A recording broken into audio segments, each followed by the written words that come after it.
Alang sa mga moadto sa Misamis Oriental, kinahanglan na ang negative RT-PCR test result isip usa sa mga rekisitos pagsulod sa probinsya. Ang detalye sa report ni Ethel Ipanag.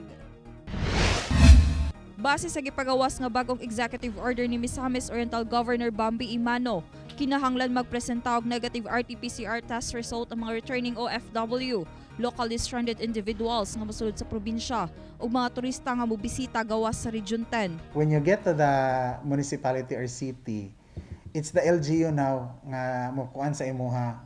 You have the responsibility, ikaw nga mouli, to coordinate with the LGU to present to them your requirements. Alang sa konduktor sa bus nga si Ruel Parami o pasaherong si Junjun, maayo ko na ang maong kamanduan aron makontrola ang pagkatag sa COVID-19 sa probinsya.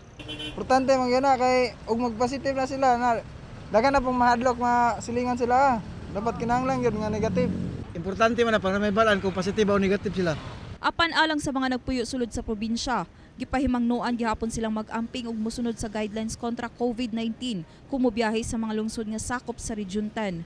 Sa bagong gabayan nga gipagawas karon sa National Task Force, dinhi sa Cagayan de Oro, Opol Quarantine Checkpoint, hugot gihapon gipatuban ang minimum public health standard. Di na ta mangita og travel authority. Ang ato katong normal lang na atong ginabuhat dinhi, katong minimum standard lang. Nanawagan ng mga otoridad sa mga nagpuyo sa Region 10 nga dili magkumpiyansa ug likayan ng unnecessary travels ug mga pagtapok-tapok aron makalikay sa COVID-19. Kauban si James Yap sa kamera. Ako si Ethel Ipanag para sa One Mindanao.